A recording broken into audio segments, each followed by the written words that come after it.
Right. Hi, what do we got? Hello. Hank, and you are here for a special meeting, just check the minutes real quick. And you are?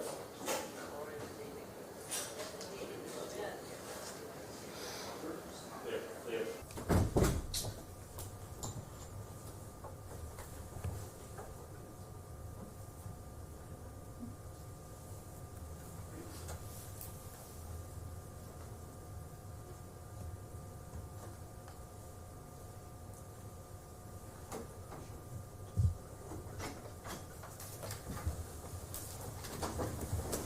All rise.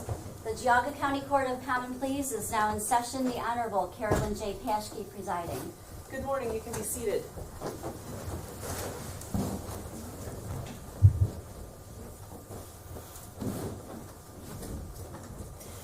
It's Monday, June 10th, 2019. I'm Judge Paschke. We're on the record on case number 19C83, matter known as State of Ohio versus Gail M. Ritchie. Ms. Ritchie is present in the courtroom today, and she's represented by Attorney Stephen Bradley. Mr. Flays, the Geauga County prosecutor, is present, as well as Mr. Burling. Before we get started today, I just want to, there's a number of people here in the courtroom, and I want to ask that everyone stay in the courtroom until we're adjourned. So if anyone would like to leave, if anyone does not want to wait until we adjourn, you can leave now. Okay. Mr. Flays, could you introduce the case for us, please? Thank you, Your Honor. We're here on case number 19C83, State of Ohio versus Gail Ritchie. The defendant was indicted by the Geauga County Grand Jury on June 6th, count 1 being aggravated murder, a felony, and count 2 being murder, a felony. And we are here for initial arraignment or initial appearance, as this is a direct indictment, and I believe the defendant has waived the right to a separate arraignment. We're proceeding with that also. Thank you. Thank you. Mr. Bradley, can you and your client approach the bench, please? Certainly. I'm going to ask that Ms. Ritchie stand on the side closer to the court reporter. So that's good. Thank you. All right. Ms. Ritchie, have you received a copy of the indictment? Yes. And have you read the indictment? Yes. Do you understand the indictment? I do. Mr. Bradley, on behalf of your client, do you waive a formal reading of the indictment? We do, Your Honor. All right. So I'm not going to read that to you word for word, but I do want to go over with you the maximum possible penalties for each of the counts, okay? Yes. All right. Count 1 is aggravated murder. If convicted, that could carry with it a life sentence with the possibility of parole after 20 years and a maximum possible fine of $2,500. Count 2 is murder. If convicted, that could carry with it also a life sentence with a possibility of parole after 15 years and a maximum fine of $15,000. Do you understand those penalties? Yes. Okay. You have the right to counsel. You have the right for a reasonable continuance to obtain counsel. If you cannot afford counsel, counsel will be provided for you at the state's expense. You have private counsel here with you today. If something happens in your financial circumstances and you're no longer able to afford private counsel, counsel would be appointed for you at state's expense. You have the right to remain silent. You have the right to a jury trial, and you have the right to reasonable bail. Do you understand those rights? I do. All right. Now I have.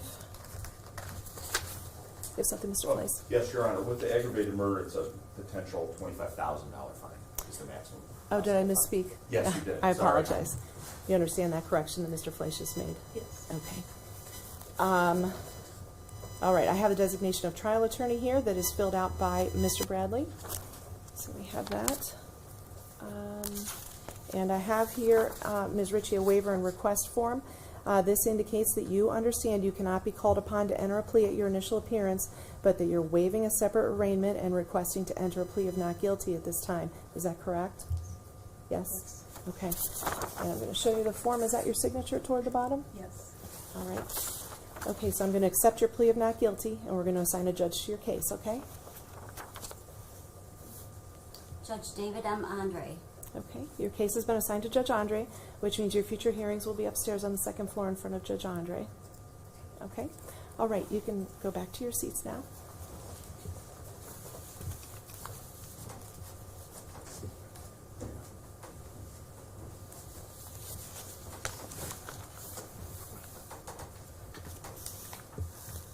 All right, Mr. Fleiss, does the state have a recommendation regarding bond? Yes, Your Honor, we do. The state does acknowledge this is a difficult matter for bond setting, given the circumstances of the case. But obviously, the purpose of bond, primary purpose is to secure appearance. The state does acknowledge the defendant has a lack of criminal record other than this incident and another incident I'll mention. And the state does acknowledge strong ties to the community by the defendant. However, the defendant is facing a mandatory life sentence for both of these charges. The defendant did confess to this crime, and the defendant also confessed to committing a similar crime that is currently being investigated in Geauga County. So given those circumstances, the state would recommend a $250,000 cash surety or 10% bond.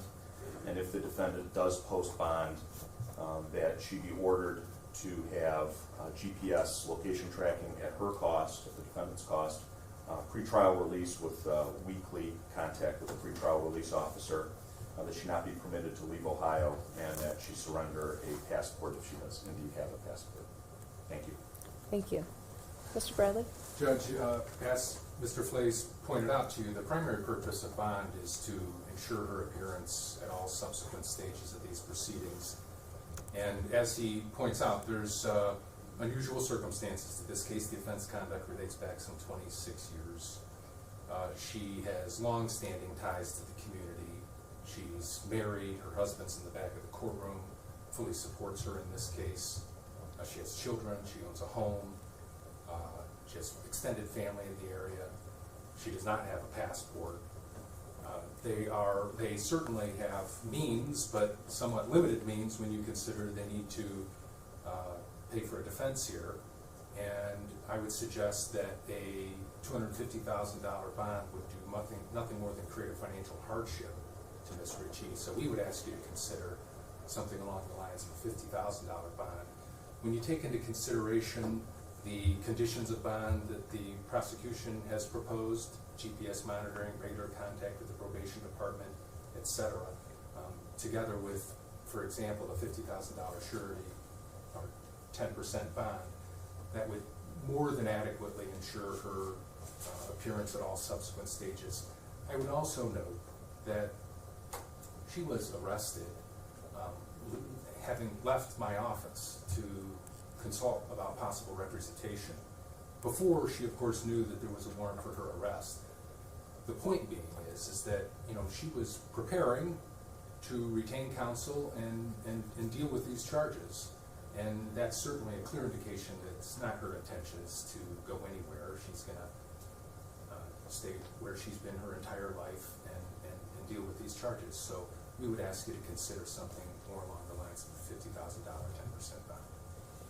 Thank you. Thank you.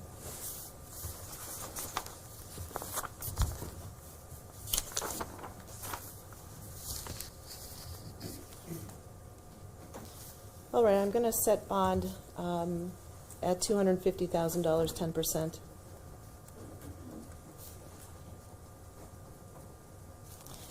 And Ms. Ritchie, I'm going to order our standard bond conditions.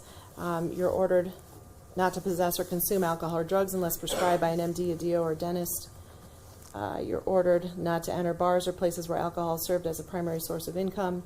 You're ordered to submit to random alcohol or drug testing by means of breath, blood, or urine sample.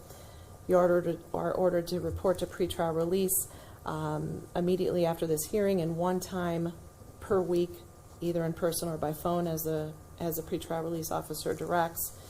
You're ordered to obey the laws of the state of Ohio and not leave the state of Ohio without permission from the court or from your pretrial release officer. I am going to order GPS monitoring at your expense. The cost for that is $9 a day with $100 for the installation.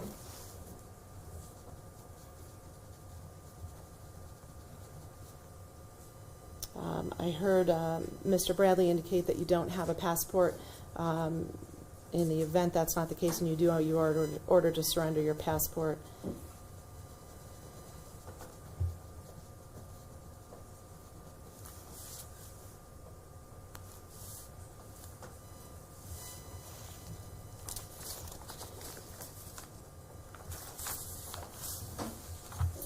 And Mr. Bradley, I do have the address at Upper Valley Drive. That is a correct and current address? That is correct. Okay. All right. And I also have an indication that jail has already taken care of fingerprints and photographs and a DNA sample. So I won't order that at this time. Mr. Flays, is there anything else we need to address? No, thank you, Your Honor. All right. Mr. Bradley, anything else? No, thank you very much. All right, we're adjourned. Thank you. Condition sheet. There we go.